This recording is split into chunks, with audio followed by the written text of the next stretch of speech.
Bincang Kesehatan Solopos FM. Be healthy, be happy, and live longer. 103 Solopos FM Beyond Information. Sobat Solopos, seperti yang udah saya sampaikan tadi di awal, bahwa di jam 8 malam sampai jam 9 malam kita akan kedatangan ini tamu yang sangat memahami memang di bidang kesehatan, karena kita lagi ada di Bincang Kesehatan ya. Kali ini kerjasama dengan RSUD Ibu Fatmawati Soekarno ya. Dan untuk malam hari ini kita akan bercerita banyak hal tentang osteoartritis lutut. Nah, Anda yang mungkin punya problematika dengan lutut atau mungkin pernah punya trauma nih, para pemain sepak bola yang mungkin lututnya bergeser karena ditekel sama lawan, boleh ya gabung ke sini. Osteoartritis lutut itu seperti apa? Malam hari ini sudah hadir narasumber kita, Dr. VB Imelda Sutanto, spesialis KFR. KFR ini apa ya, Dok ya? Kedokteran Fisik dan Rehabilitasi. Kedokteran Fisik dan Rehabilitasi. Selamat malam, Dr. VB. Selamat malam. Sehat, Dok, kabarnya? Sehat. Kayaknya kedinginan nih, AC-nya apa gimana ya? Hujan terus ya? Hujan terus ya, awet ya. Tadi di perjalanan lancar, Dok, ke sini, Dok? Lumayan. Nggak macet ya? Nggak begitu sih. Nggak macet. Tinggal di mana, Dok?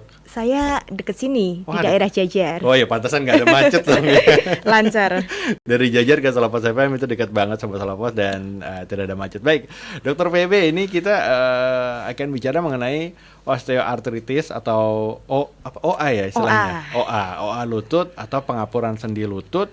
Ini sebenarnya apa sih, Dok? Definisi dari osteoartritis itu sendiri, Dok? Osteoartritis, kita malam ini bahasnya khusus lutut dulu ya. Khusus lutut dulu ya. Untuk osteoartritis lutut ini, dia adalah proses degeneratif sendi ya. Proses degeneratif ini adalah proses penuaan. Jadi dia akan berjalan dengan seiringnya usia. Jadi memang karena proses penuaan pada sendi, dia menyebabkan tulang rawan di sendi itu mengalami kerusakan.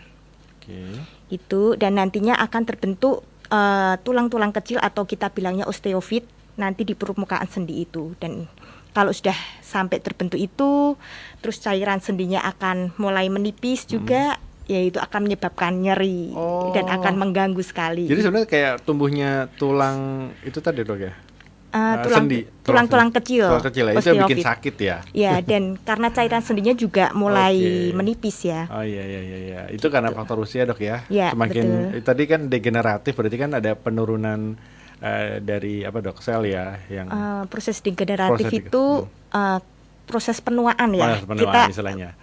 Istilah enaknya ya yang mudah dipahami ya. Karena penuaan sih.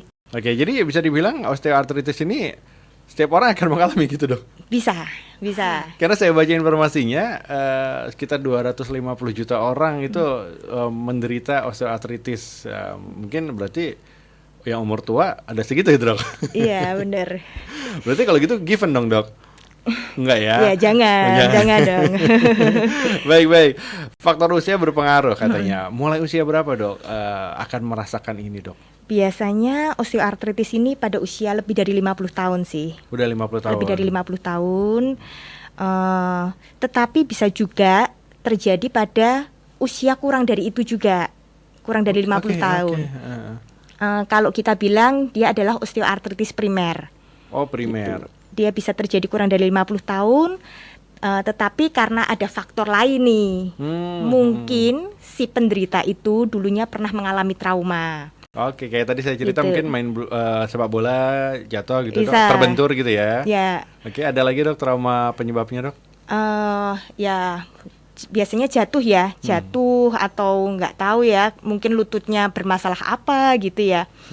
Gitu, dia ngalami trauma sehingga dia bisa terjadi osteoartritis primer. Jadi sebelum 50 tahun sudah kok lututnya mulai nyeri nih gitu. Duduk terus berdiri kok nggak nyaman, naik turun tangga mulai sakit. Itu bisa. Itu saya tuh, Dok. Saya belum 50 tahun tuh udah ada rasa-rasa seperti itu. Ada faktor keturunan nggak sih, Dok, kalau seperti itu, Dok? Kita masih terus teliti ya. Kita teliti. Tapi ada yang bilang juga faktor resikonya salah satu juga karena genetik. Oke. Itu. Ya, jadi mungkin keturunan ya. Tapi masih dalam proses penelitian ya. Ya, masih. Oke. Baik, kalau bicara soal faktor usia, ini kan berpengaruh terhadap terkena osteoartritis, dan tadi katanya rata-rata di usia 50, tapi tidak menutup kemungkinan di bawah 50 pun bisa merasakan. Nah, ketika orang udah mulai 50, katakanlah dok, udah mulai ngerasain nih. Nah, nanti benar-benar sakit itu berapa tahun sejak pertama kali merasakan dok biasanya? Ada nggak? Gimana? Jadi misalnya saya umur 50 ini udah mulai sakit nih. Nah, berapa tahun lagi saya akan ngerasain benar-benar sakit banget dok gitu? Apakah 3 tahun? Wah, berarti 53 saya akan sangat suffer banget nih, menderita banget gitu. Ada nggak sih?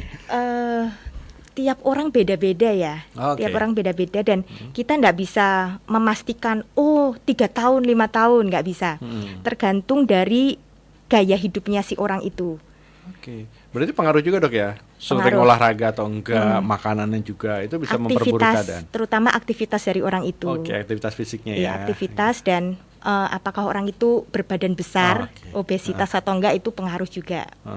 Dok, katanya ada yang bilang gini dok, kalau orang badannya besar itu di bagian tungkai, kaki, lutut itu akan menopang beban yang berat sehingga resiko ngalamin arteritis lutut itu lebih besar. Itu benar dok ya? Benar. Waduh, saya beseran nggak nih?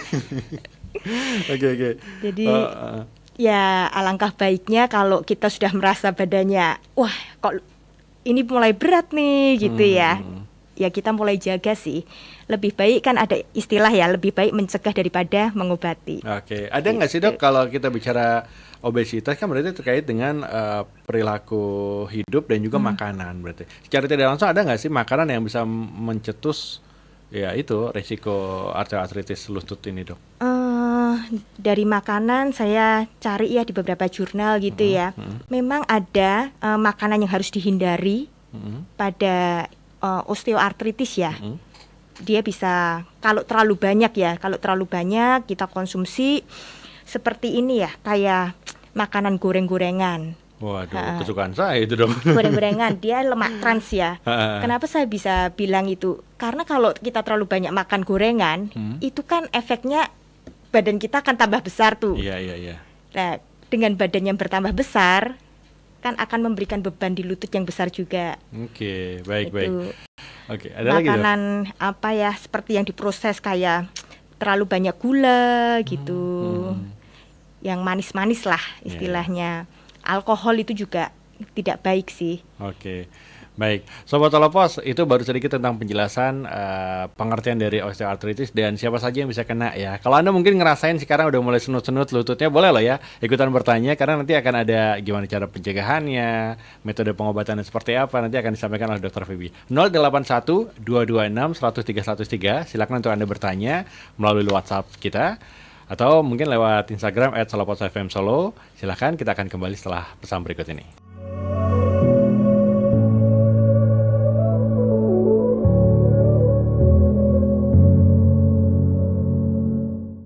103,8 FM Beyond Information, masih di Bincang Kesehatan Solopas FM. Sobat Solopos, kali ini kita bersama Rumah Sakit Umum Daerah Ibu Fatmawati Soekarno dan ada Dr. VB Imelda Sutanto SPKFR yang sedang membahas osteoartritis lutut. Jadi kalau Anda merasa lututnya udah mulai kayaknya kendor nih lutut saya gitu ya dok. Kayaknya ada masalah nih dengan lutut saya nih, boleh ya. Anda bisa konsultasi juga langsung di sini, mungkin menanyakan apapun yang ingin Anda tanyakan, boleh Sobat Solopos di 081 226 103 103. Oke, terus juga malam hari ini ada nih. Oke, dok, kalau tadi dibilang pencetusnya itu termasuk pola makan ya. Kemudian kalau dibilang faktor keturunan masih dalam penelitian dan juga ada memang ini faktor usia yang potensi bisa terkena osteoartritis gitu. Yang dirasain itu di segala usia itu sama nggak sih dok gejalanya atau ada gejala spesifik? Kalau orang yang sudah sangat manula, sangat lansia maka dia akan sangat menderita sakitnya atau gitu-gitu, gimana aja dok? Gejala yang dirasainnya itu berbeda tapi bukan berdasarkan usia, tetapi berdasarkan grading atau tingkatan dari keparahan osteoartritis itu. Jadi osteoartritis itu kan ada ini ya tingkatannya ya. OA grade 1, grade 2, grade 3, paling parah itu grade 4. Oke. Gitu. Jadi bisa aja pada orang usia 55 nih sudah nyeri sekali, sedangkan orang usia 60-an, 65 lah, ya nyeri, tapi dia masih oke, masih bisa gerak. Gitu. Jadi sebenarnya bukan karena usia, tapi karena grading, tingkatan keparahan dari osteoartritis itu sendiri. Oh gitu. Tapi kalau dari gejalanya umumnya itu gejalanya seperti apa, Dok, untuk osteoartritis lutut? Osteoartritis lutut ya, kita harus waspada nih ya, diperhatikan kalau misalnya ada nyeri di lutut ya, bener-bener kayak di dalamnya lutut itu nyeri. Terus ada rasa kaku-kaku, terutama pagi hari. Jadi setelah bangun tidur kita mau gerak, aduh kok lututnya kaku nih. Jadi ada kaku lutut pada pagi hari, biasanya sih kurang dari 30 menit. Gitu. Itu makanya kadang orang bangun tidur nggak bisa langsung aktivitas karena ngerasain kaku 30 menit tadi ya, Dok. Biasanya dari rasa kaku dulu, pagi ini mau gerak, aduh kok sakit ya, kaku ya gitu. Mulai hati-hati nih, waspada. Terus kalau sudah duduk terlalu lama, mau berdiri kadang rasanya nggak nyaman lututnya. Ataupun kalau ditekuk di lututnya itu sendiri rasanya kok nyeri. Nah itu gejala-gejalanya. Terus yang khas lagi ada krek gitu, suara kayak ada suara krek gitu. Termasuk ini nggak sih, Dok, kalau kita menggerakkan, ini agak sedikit konteksnya, kita nggak ke lutut, kita menggerakkan pinggul atau pinggang, bunyi krek itu juga termasuk waspada ataukah enggak ya? Sih, enggak. Itu jangan khawatir. Beda. Ya, baik. Terus ini lagi, Dok, kalau misalnya kita bicara soal osteoartritis lutut ya, kondisi apa aja sih yang kita harus ke dokter? Dalam artian gini, sampai di tahap mana kita udah saatnya harus benar-benar memeriksakan diri ke dokter? Biasanya ya, orang itu kalau sampai dia udah nyeri, minum obat, kok masih nyeri gitu. Terus minum obat lagi masih nyeri, dia pasti otomatis dia akan datang ke dokter nih. Kenapa nih kok lututku kayak gitu? Jadi kalau misalnya baru ringan-ringan itu nggak perlu ke dokter atau bisa beli obat yang dijual bebas aja gitu? Kadang orang kalau ringan, nyeri, terus dia buat istirahat gitu ya, enakan, dia kadang nggak ke dokter. Gitu. Nah tapi ya kita harus lebih waspada diri sendiri. Menurut saya masing-masing orang harus lebih waspada ya. Kalau sudah mulai nyeri, apalagi nyerinya mulai sering muncul gitu ya. Terus ada rasa kaku-kaku, dan mungkin orang itu usianya udah 50 tahunan lebih. Terus kakinya kok kretek, apalagi sampai diraba ada teraba rasa hangat di lututnya. Lebih baik mulai harus kita periksakan ke dokter. Jangan cuma asal beli obat bebas, enak, ya sudah, jangan seperti itu. Takutnya malah makin lama makin parah dan agak terlambat ya, Dok ya. Iya benar. Baik, nanti kita akan ngobrol tentang metode pengobatannya seperti apa, apakah terapinya juga dibutuhkannya seperti apa. Ya sobat-sobat, sambil juga nanti sudah ada yang bertanya,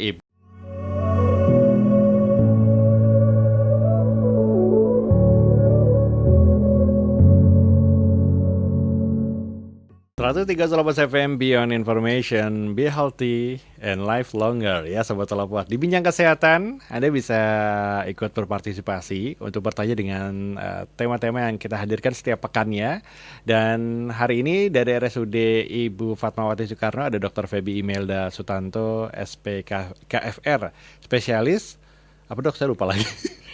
Kedokteran fisik. Spesialis kedokteran fisik dan rehabilitasi. Oke, jadi dokter ini spesial untuk melakukan rehabilitasi Sobat Solopost untuk Anda yang mungkin ada masalah dengan osteoartritis lutut sesuai dengan tema kita malam hari ini. Ada yang menarik, Dok, ini ada satu WhatsApp dari Ibu Wiwi di Kartasuro, katanya alhamdulillah sudah lansia ini saya tidak merasakan sakit lutut seperti orang-orang sepuh pada umumnya.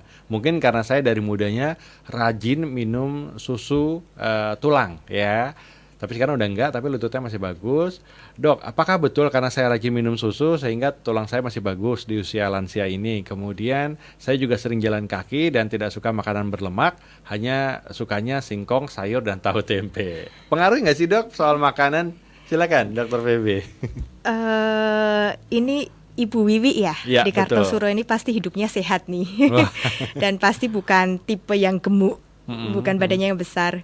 Jadi makanya kenapa sampai beliaunya di usia sudah lansia ya, dia masih lututnya masih nyaman gitu.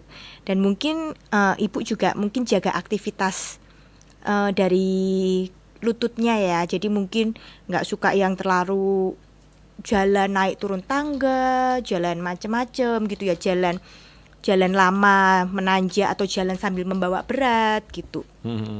Atau mungkin jongkok terlalu lama gitu. Mungkin ya ibu ini pasti menjaga aktivitasnya juga sih. Mungkin dari mudanya udah pakai mesin cuci, jadi nggak terlalu sering jongkok ya. Iya. Makanan kalau ya susu tuh bagus juga sih, karena kan kalsium ya, jadi bagus untuk tulang. Tapi lebih ke aktivitasnya dan gaya hidup yang sehat nih pasti ibu ini, Nah, Bu Wiwi ini. Sobat Salopos bisa mencontoh nih Ibu Wiwi ini, saya juga harus mencontoh, dan paling tidak untuk anak-anak saya nanti deh jangan seperti saya belum 50 udah mulai banyak ngeluh nih dok. Baik dok, kita bicara mengenai pengobatan atau terapinya ya. Kan kalau tadi dokter bilang ketika minum obat nyeri berapa kali masih terasa sakit, biasanya akan segera ke dokter gitu. Nah, kalau ke dokter itu selain dapat obat yang diminum, apakah ada saran langsung, oh ini langsung harus terapi, atau ada grade-nya atau tingkatan tertentu untuk tindakannya? Biasanya saya kan rehab ya, saya bagian rehab ya. Jadi saya dapat pasien yang dari teman sejawat ya, yang mereka pasti sudah kasih obat untuk pengurang nyeri, vitamin untuk lutut ya, untuk sendinya. Kemudian penanganan itu kan harus komprehensif, tidak hanya dari obat. Obat juga harus dibarengi dengan latihan, karena latihan dari bagian kami rehab itu penting sekali ya. Karena pada orang yang sudah mengalami pengapuran, osteoartritis ini kita kalau bilang ke bahasa pasien. awamnya ke pasien pengapuran ya. Kita bilang pengapuran sendi ini, dia pasti sudah mengalami masalah juga pada otot-otot di sekitar lututnya. Jadi lutut itu kan di sekitarnya tuh ada banyak ya, ada otot, ada ligamen. Ligamen itu otot yang menghubungkan tulang dengan tulang. Nah, ada ligamen, otot, bursa, macam-macam ya. Yang menggerakkan tulang tadi ya dok ya. Ya, yang ada di sekitar lutut itu ya, bangunan-bangunan di sekitar lutut. Kita harus bantu nih, karena kalau lutut nyeri, orang pasti untuk berjalan di lutut yang sakit itu pasti akan mereka hindari kan. Lama-lama ototnya bisa lemes. Karena nggak terlatih dok. Iya, karena otomatis kalau kita nyeri di lutut kanan, kita akan menumpu sebelah kiri. Nggak mungkin dong lutut kanan nyeri kita numpu kanan, ya kan? Lama-lama yang kanan ini ototnya bisa mengecil gitu, kurang kuat lah. Jadi lembek, ototnya bisa lembek. Nah, di sini kita berperan, kita harus membantu menguatkan otot. Otot paha khususnya ya. Otot paha kita bantu kuatkan supaya ketika nanti dia berdiri itu lebih kuat gitu. Yang menopangnya lebih kuat ya otot-otot tadi ya. Iya. Jadi memang penanganan harus komprehensif ya. Obat, terapi harus berjalan seiringan sih. Ada dibutuhkan waktu berapa lama? Terset gitu. Oh harus sekian tahun atau cukup sekian bulan. Itu bisa nggak sih dok? Terapi kan di sini kita membantu ya, tapi kita selalu edukasi ke pasien, kita beri pengertian ke pasien, aktivitas pasien ini harus mereka hati-hati sendiri, gitu. Jadi kalau terapi sampai berapa lama ya tergantung nih, kita terapi, pasien rutin terapi. Tapi aktivitasnya masih ngeyel ya, naik turun tangga, jongkok, jalan, ngangkat berat. Waduh, ya nggak akan sembuh gitu. Jadi betul. Selalu kita edukasi ke pasien, kita ingatkan, Bu, Pak, tolong aktivitas harus dihati-hati. Dan jangan lupa olahraga juga untuk membantu menguatkan otot.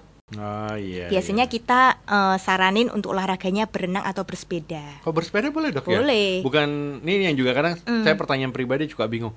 Wah, emang boleh sepeda? Takutnya lututnya ada enggak. Gitu. Karena kalau sepeda kan bebannya bukan di lutut kan kita duduk kan. Oh kita mau melatih ototnya kan ya kita dok, mau melatih ya? otot-otot paha kita. Orang berdiri untuk mengunci lutut, kita harus punya otot paha yang kuat supaya bisa kita tegak berdiri ya. Jadi kita di sini kita harus menguatkan otot paha, itu penting banget. Sepeda statis itu boleh nggak dok? Atau boleh. disarankan sepeda yang di jalan itu? Kalau pada lansia sih saya lebih nyaranin sepeda statis ya. Oke. Bahaya kan kalau lansia ini. Oke. Tapi kalau mereka masih lansia yang aktif sebenarnya, ya silahkan kalau mau sepeda sambil di sekitar rumah, sambil cuci mata lah. Sampai Wih. belanja sayur ya, biasa begitu. Ada tuh tetangga saya rutin setiap pagi sepedahan, usianya sudah mungkin kalau saya menduga sudah 60 tahun lebih, tapi rutin dok sepeda dan memang kelihatan badannya kelihatan masih sehat, seger, dan pulang sepeda itu selalu nenteng sayur. Jadi olahraganya sehat, pulangnya masak sayur, jadi perilakunya lebih sehat ya. lagi tuh. Baik, nah dok, sebenarnya ada nggak sih dok kalau kita udah mulai sakit sendi, kemudian berimplikasi ke penyakit-penyakit lain, ada komplikasinya, itu memungkinkan nggak dok? Memungkinkan sekali sih. Waduh. Memungkinkan. Udah sepuh, sakit lutut, terus nyebar kemana-mana. Wah, bisa cerita dok apa aja dok yang bisa memungkinkan? Biasanya gini ya, kalau orang sudah kena pengapuran lutut, osteoartritis lutut ini, terus mereka nggak penanganannya terlambat lah ya, penanganan terlambat gitu ya. Tambah lama tambah berat kan, bahkan sampai ada yang bentuk kakinya jadi O, atau bisa kayak X gitu bisa. Itu pasti mereka akan tambah males buat bergerak.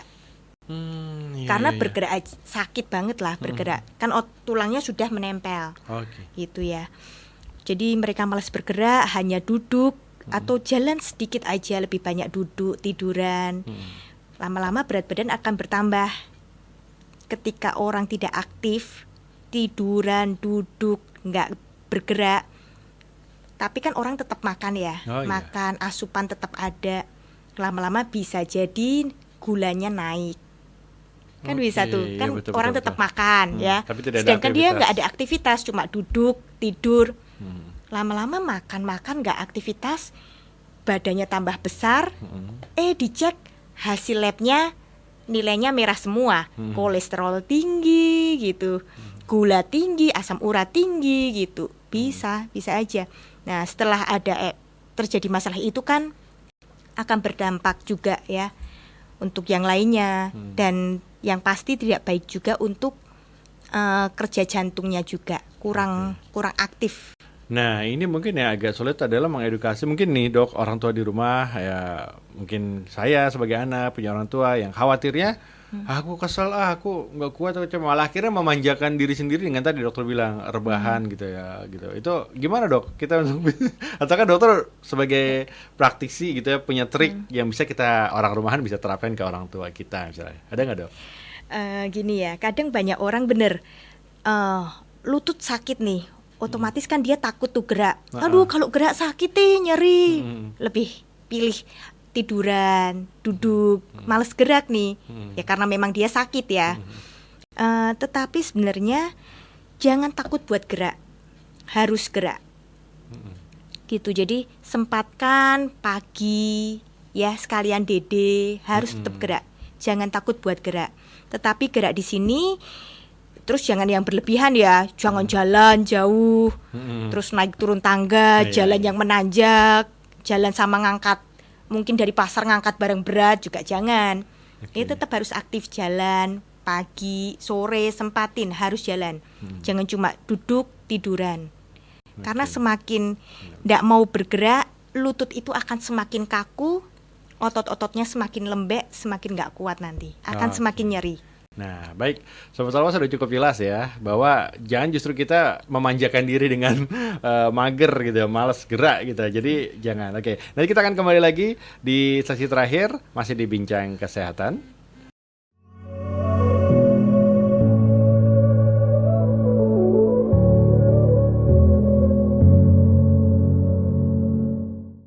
FM Beyond Information, Bincang Kesehatan. Sisa sedikit aja nih Sobat Selepas waktunya ya, bersama dengan Dr. VB Imelda Sutanto SPKFR dari RSUD Ibu Fatmawati Soekarno. Dan kita udah banyak berbicara nih, sudah banyak ngobrol ya dok ya mengenai osteoartritis lutut. Dan tadi udah jelaskan ternyata faktor usia, saya bilang given, enggak juga, karena usia di bawah 50 pun ada potensi ya untuk terkena. Nah kemudian kalau udah kena, pengobatannya seperti apa, ternyata harus dibarengi dengan terapi ya, yang disinilah spesialisnya seorang dokter VB terhadap pasien-pasien yang menderita osteoartritis. Kemudian juga ada faktor gaya hidup, makanan, dan aktivitas fisik yang dilakukan juga menjadi berpengaruh ya dok ya terhadap potensi seseorang untuk terkena osteoartritis.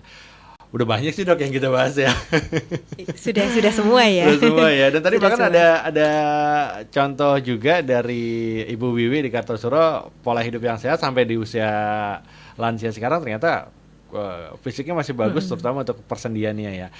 Tapi kalau gitu perlu dok, kita ulas lagi review secara sekilas dari kira-kira penyebabnya apa yang bisa kita hindari, kemudian nanti kalau udah kadung kena, kita harus seperti apa yang mudahnya bisa dilakukan di rumah tanpa harus bolak-balik ke rumah sakit gitu. Silakan Dokter PB. Jadi ya kita ini ya supaya tidak terkena. Ini kan karena faktor usia. Jadi sesuatu yang memang tidak bisa kita hindari ya. Karena memang usia akan terus bertambah. Tulang-tulang, sendi, cairan sendi semua pasti juga akan mengalami pertambahan usia. Itu jadi sesuatu yang tidak bisa kita hindari. Tetapi alangkah baiknya kalau sampai kita kena itu jangan usia yang masih kita aktif gitu. Misalnya 50-60 tahun kan kita masih bisa aktif ya. Jangan sampai kita sudah mulai bermasalah di usia itu gitu. Jangan sampai juga merasa saya udah 50 udah wajar, mau udah sewaktunya. Jangan sampai gitu juga, ya. Bahaya itu. Oke. Jadi lebih baik ya yang pertama berat badan itu harus kita jaga.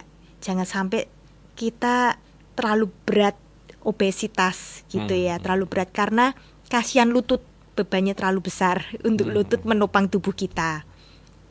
Gitu. Kemudian aktivitas yang mungkin kita suka sering jongkok nih. Kalau yang masih di rumah, kamar mandinya jongkok, tolong untuk sekarang mulai belajar untuk duduk. Untuk pakai WC duduk atau kursi dibolongin tengahnya lah, belajar untuk duduk gitu. Mungkin kalau naik turun tangga sehat pada usia muda, tapi kalau mungkin usia kita udah 50-an, alangkah baiknya kalau ada lift, naiklah lift aja, mulai hati-hati lah gitu. Kalau suka jalan jauh, silahkan, enggak apa-apa. Tetapi jangan jalan sambil membawa beban yang berat. Barang yang berat itu akan tambah berat gitu. Membebani lebih ya kepada lutut ya dok. Okay. Lutut bermasalah, nanti bisa bermasalah juga pada punggung juga bisa. Kalau bawa berat gitu ya. Seperti itu sih. Ya, aktivitas harus kita hati-hati lah, kita jaga. Yang penting intinya jangan sampai membebani lutut itu bertambah berat bebannya. Oke, kalaupun Anda Sobat Salopo sekarang sudah mungkin lagi merasakan osteoartritis lutut ya, udah mulai menjalani terapi, yang bisa dilakukan di rumah sendiri dok, terapinya seperti apa? Kalau misalnya ya sudah kena nih, saya akan berpesan ya di rumah harus yang penting aktivitas ya, terutama aktivitas harus hati-hati, hindari jongkok ya, yang tadi saya bilang ya naik turun tangga lah itu. Juga mungkin ya kalau di rumah terlalu nyeri sekali ya, lututnya nyeri, dipegang terasa hangat, boleh pertolongan yang bisa kita lakukan kompres dengan es ya. Es batu, tetapi jangan langsung es batu ditempelin ke kulit. Es batu itu harus dipakai handuk tipis atau kain gitu ya. Harus ada jedanya dengan kulit ya. Bisa kita kompres. Kalau pada lutut yang nyeri banget ya, nyeri diraba hangat, berarti dia ada peradangan. Bisa kita bantu kompres es. Nah, selain itu untuk olahraga yang harus bisa dilakukan di rumah secara mandiri nih pastinya ya. Bisa berenang, sepeda statis itu. Gitu. Dan mungkin kalau pada sudah menderita ya, kalau pagi hari kan biasanya terasa kaku. Kalau bisa bangun tidur itu sebelum turun dari tempat tidur, lututnya digerak-gerakan dulu, ditekuk, diluruskan, tekuk, luruskan, seperti itu. Untuk membantulah supaya saat bergerak pertama kali tidak begitu kerasa sakit. Ya, sekali. Jadi sebelum turun dari tempat tidur ya gerakan dulu tadi ya dok ya. Tekuk, luruskan, gitu, digerakkan dulu. Baik, Dr. VB Imelda Sutanto, spesialis KFR dari RSUD Ibu Fatmawati Soekarno sudah memberikan banyak penjelasan tentang osteoartritis lutut, Sobat Salopos ya. Anda nggak usah khawatir lagi ketika mengalami pengapuran sendi ya. Udah ada banyak tadi dikasih tipsnya sama dokter. Dok, kalau mau pribadi dengan dokter bisa ketemuan di mana sih dok? Boleh dok sedikit, misalnya mau konsultasi gitu. Boleh di RSUD Ibu Langsung Fatmawati ya. pastinya Jam ya. prakteknya mungkin di hari pagi ya. Iya. Setiap hari dok ya? Setiap hari. Oke, silakan Anda bisa membuat appointment dengan dokter VB di RSUD Ibu Fatmawati Soekarno setiap pagi, Sobat Telepos. Semoga selalu sehat ya. Amin. Dokter VB terima kasih udah Sama-sama. memberikan informasi yang sangat penting buat saya pribadi terutama buat Sobat Telepos juga. Sehat selalu dok. Amin. Terima Sama-sama. kasih untuk sharingnya malam hari ini dan Sobat Telepos. Selepas kilas peristiwa pukul 20 nanti akan ada rekan saya Heru Cahyono yang akan menemani Anda di Selekta Malam ya. Saya Wahyu Panji pamit dari ruang dengar Anda. Terus dengarkan Selamat FM News Radio with Smart Listeners. Selamat malam.